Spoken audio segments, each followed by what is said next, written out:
It is my privilege, acting on the authority delegated to me by the Board of Trustees and on behalf of the faculty of Barnard College, to present these students just named at the Columbia University Commencement ceremony to be held Wednesday morning for the degree of Bachelor's of Arts with all the rights, privileges, and responsibilities pertaining thereto. Or to put it less formally, congratulations, you're officially graduated.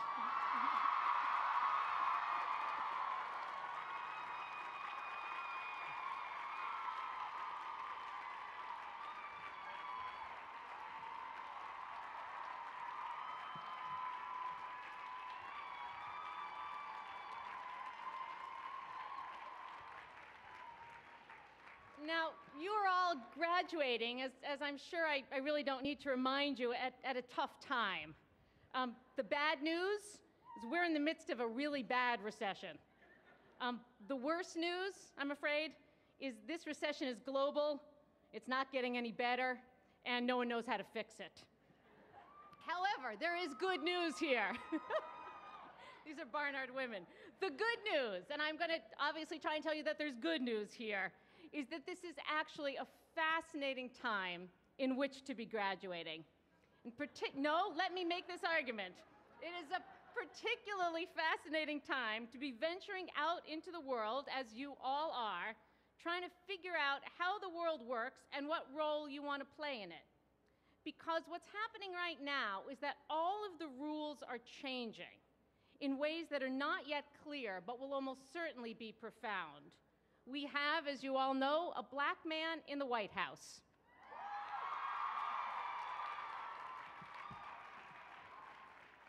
We have a woman, very recently with us, running the Department of State. More subtly, job layoffs, and we know that they're big and they're very, very bad, are actually hitting men more than women in this recession. Don't cheer for that, all right? But what they are doing is that they're changing work patterns across the country and in millions of individual households. More importantly, we are witnessing the failure, and increasingly the acknowledged failure, of the dominant political and economic models of the past 20 years and arguably the past 60 years.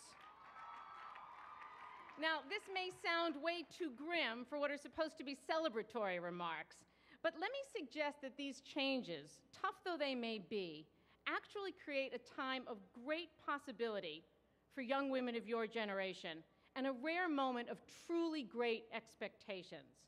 Because think of what's actually going on here in the world that you're going to venture out into tomorrow.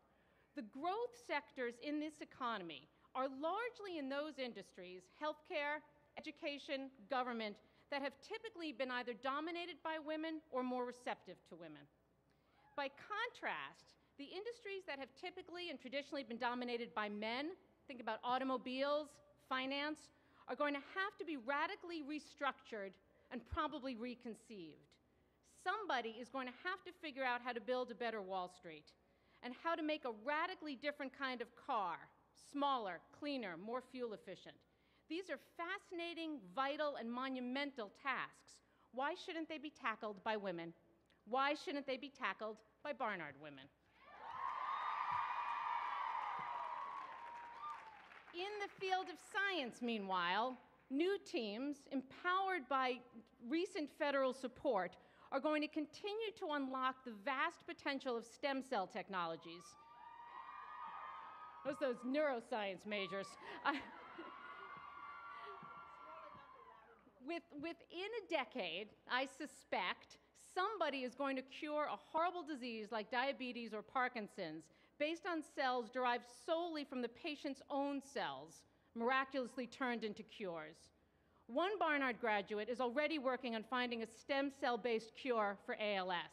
Another grad, pioneering work on another disease, could well be with us in the audience today. Finally, and perhaps most fundamentally, all of the graduates assembled here today, and indeed every one of us here today, are moving into an era in which deeply embedded notions of power and authority are going to be called into sharp relief. For the past several decades, the dominant ideology of American society stressed that power lay in the market. in the invisible hand that rewarded hard work and smart ideas. We can argue, if you'd like, over a drink later, whether this was a correct or incorrect ideology. We can debate whether it delivered positive or negative outcomes. What is incontrovertible, though, is that this worldview is gone and that a new one is going to have to be created. In the process, we, you, are going to have to redefine how markets work and why they fail. You are going to have to rethink the basic connection between business and government, between the power of the state and private industry. You are going to have to reconceive the basic meanings of success and what it means to live in a prosperous society. These are big tasks with even bigger implications. Why shouldn't they be tackled and broached and ultimately solved by Barnard women? I graduated college in 1984. It was a time of relative prosperity and political stability. It was safe, but it was boring. So I found myself, to my parents' shock, visiting Poland a lot in the mid-1980s, observing the rise of solidarity and the embrace of democracy and market capitalism going on there. And then I found myself in South Africa, watching every year now since the mid-1990s how this extraordinary country has dealt with the end of apartheid and the embrace of a truly multicultural identity. In both of those countries, in both of those moments of time, I felt the sense of change, and I wanted to be part of it. I hadn't felt that sense until November 4th in this country, when, like most of you, I joined the crowds on Broadway and confessed to my son that I had never experienced anything like that night in my life in this country. Because what I felt and I saw on Broadway was what I had felt earlier in Poland and in South Africa, a sense of change, a palpable sense of possibility, of turning, as our speaker today so clearly embodies, the impossible into the real. Very few generations have the luck to come of age during a massive inflection point in history, during a time when things move so quickly you can actually see them, and when individuals have the opportunity to change not only the course of their own lives, but the course of the world around them. This time, your time, is one of those moments. Seize it. On behalf of the trustees, faculty, and administration of Barnard College, I congratulate you, the class of 2009.